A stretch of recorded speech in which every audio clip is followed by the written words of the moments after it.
तो हेलो बच्चों, क्या हाल है आप सभी का? बहुत बढ़िया है वो कि अच्छा, गर्मी बहुत है और आप सभी लोग खूब पानी पीते रहिए, गर्मी से अपना बचाव करते रहिए।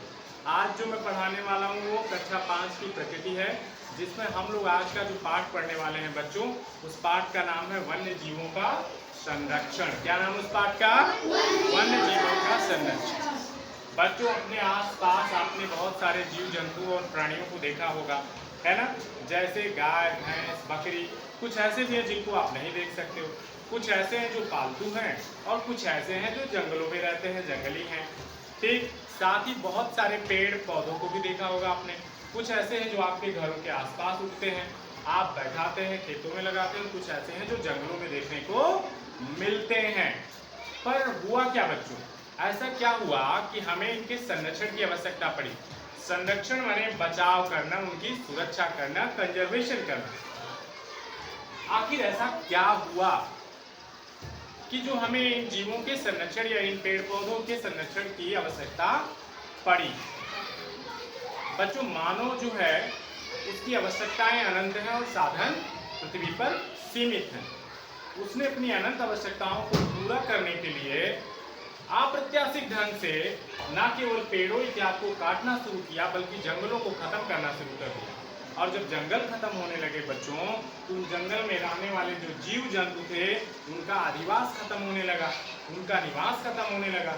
तो उन जीवों पर भी संकट आ गया। फॉर एग्जाम्पल बच्चों, भारत में एक समय ऐसा था कि बाघ बहुत अधिक मात्रा में थे, लेकिन जब जंगल कटने लगे, पेड़ खत्म होने लगे, तो बाघों की संख्या घटने लगी।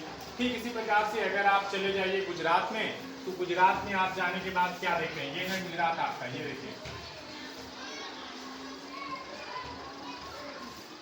ये मैप पे फोकस करिए, ये देखिए, ये गुजरात का क्षेत्र है। ये यहाँ पे एक क्षेत्र है गिर, यहाँ पे एशियाई शेर पाए जाते हैं।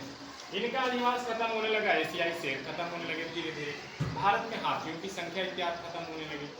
बच्चों, इसी के संरक्षण के लिए, इसी से बचाव के लिए कि जंगलों में रहने वाले जीव जंतु और जो पेड़ पौधे हमारे लिए, हमारे प्रकृति के लिए, प्राणी जगत के लिए आवश्यक है, उनका बचाव हो सके, भारत सरकार द्वारा वन्य जीव संरक्षण अधिनियम लाया गया। यह अधिनियम 1972 में लाया गया, सर्वप्रथम 1972 में लाया गया। और सबसे पहला राज्य जिसने इस अधिनियम को अपने यहाँ लागू किया बच्चों, वह राज्य था मध्य प्रदेश। बहुत बढ़िया। मध्य प्रदेश की राजधानी कोई बताए? मध्य प्रदेश की राजधानी, पीछे से बच्चे उत्तर दें। चलिए, ये आपको टास्क दे रहे हैं, मध्य प्रदेश की राजधानी आप लोग कल पढ़ के आइएगा। ठीक, तो इसी तरह से हम देख पाते हैं बच्चों कि बहुत सारे जीव जंतु और बहुत सारे पेड़ पौधे हैं जो धीरे धीरे हमारे प्राकृतिक अधिवास से क्या हो रहे हैं? गायब होते जा रहे हैं। जैसे कुछ उदाहरण मैं आपको दूंगा। एक पक्षी पाया जाता था बच्चों, डोडो, मलेशिया इत्यादि के आसपास। वह पक्षी धीरे धीरे अब क्या हो रहा है? विलुप्त प्राय हो रहा है, खत्म हो रहा है। हमारे आसपास एक छोटी सी चिड़िया पाई जाती थी, गौरैया। अब गौरैया कहाँ देखने को मिलती है? धीरे धीरे गौरैया क्या हो रहा है? गायब हो रहा है। गौरैया खत्म हो रही है। क्यों खत्म हो रही है, कैसे खत्म हो रही है, ये सारी बातें क्या करना है? जानने का प्रयास करने के लिए, उसके संरक्षण के लिए सरकार द्वारा इसको बनाया गया। ठीक है बच्चों, हमारे संविधान में 42वां संविधान संशोधन 1976 में किया गया और इस संविधान संशोधन के तहत वन्य जीव संरक्षण अधिनियम को अनुसूची 6 में रखा गया। और साथ ही साथ चूंकि इसका समुचित ढंग से प्रयोग हो और एक संवैधानिक विधान इसके लिए किया जा सके, तो व्यवस्था बनाई गई कि इसको राज्य सूची से हटा करके समवर्ती सूची में डाल दिया जाए। समवर्ती सूची बच्चों ऐसी सूची होती है जिस पे राज्य भी नियम बना सकता है और केंद्र भी नियम बना सकता है। ठीक, साथ ही राज्य के नीति निर्देशक सिद्धांतों को जब हम लोग पढ़ने को पाते हैं, जो कि स्विट्जरलैंड से लिया गया है, तो वहाँ पर हम पढ़ने को पाते हैं कि 48A में जो है जीव जंतुओं और पेड़ पौधों के संरक्षण की बात की गई कि राज्य इसके लिए विधान करेगा ताकि जीव जंतुओं का संरक्षण हो सके। इसके अलावा हमारे जो मौलिक कर्तव्य हैं, जो 51 में है, 51A के जी में ये बताया गया कि मौलिक कर्तव्यों में पर्यावरण संरक्षण, जीव जंतु और वन के संरक्षण की जिम्मेदारी भी राज्य के निवासियों की, अर्थात राष्ट्र के निवासियों की यह होगी, यह मौलिक कर्तव्य होगा कि वे अपने जंगल, पर्यावरण और जीव जंतुओं की रक्षा करें। इसी संबंध में बच्चों, इसी संबंध में भारत में NTCA की स्थापना 2005 में की गई।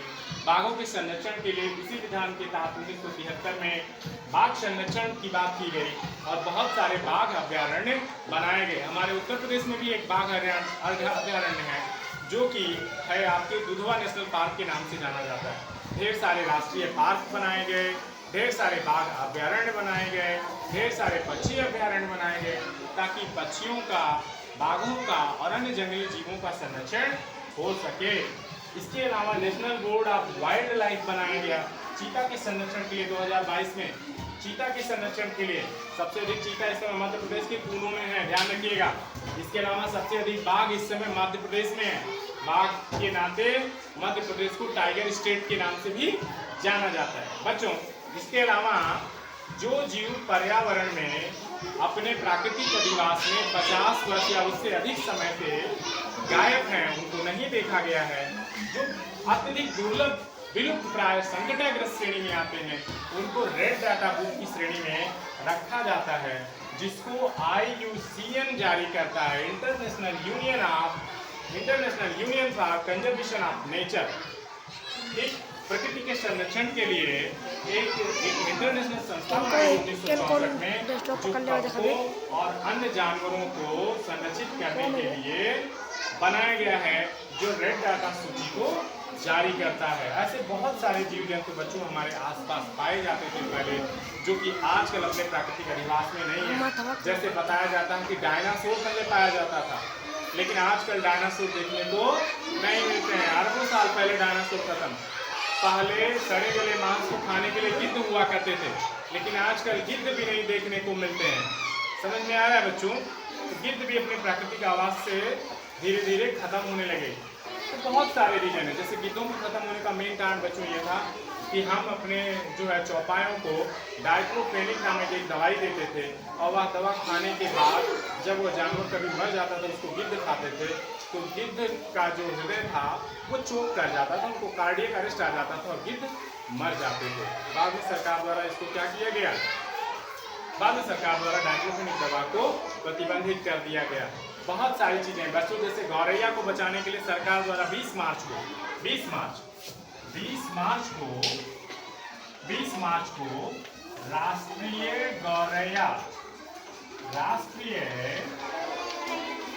राष्ट्रीय गौरैया दिवस के रूप में मनाया जाने का प्रावधान किया गया। राष्ट्रीय गौरैया दिवस के रूप में 20 मार्च को मनाया जाने लगा। किस लिए मनाया जाने लगा? ताकि हमारा ध्यान हमारी प्रकृति में रहने वाले ढेर सारे जीव जंतु, उनमें पाए जाने वाले पेड़ पौधे, उनके प्रति हम संवेदनशील बने, उनको संरक्षित करने का प्रयास करें, ताकि हम अपने प्रकृति को अक्षुण्ण बनाए रख सके। तो ओवरऑल बच्चों, ये था हमारा वन्यजीव पर्यावरण अधिनियम, वन्यजीव संरक्षण अधिनियम, जो कि 1972 में लागू किया गया। 42वें संविधान संशोधन 1976 के तहत इसको 6ठी अनुसूची में रखा गया। साथ ही और थोड़े परिवर्तन किए गए। इसको राज्य सूची से हटा के समवर्ती सूची में डाला गया। 48A जो कि राज्य के नीति निर्देशक सिद्धांत हैं, उसमें भी इसको सम्मिलित किया गया। इसके अलावा मौलिक कर्तव्यों के रूप में भी इसको सम्मिलित किया गया। इसके अलावा NGT इतिहास का भी निर्माण किया गया है। NGT नेशनल ग्रीन ट्रिब्यूनल इसको कहा जाता है, जिसके जो अध्यक्ष होते हैं वह सुप्रीम कोर्ट के रिटायर्ड जज होते हैं। 2010 में NGT बना और इसमें जितनी भी पर्यावरण या पर्यावरण से संबंधित कोई भी विवाद होता है तो उसको NGT के माध्यम से क्या किया जाता है? सुलझाया जाता है। तो आज के वीडियो में बच्चों इतना ही, आज के क्लास में भी बच्चों इतना ही। इसके आगे की जानकारी के लिए हम लोग मिलेंगे अपने अगली क्लास में। तो बताओ बच्चों, कैसी लगी आज की क्लास आपको?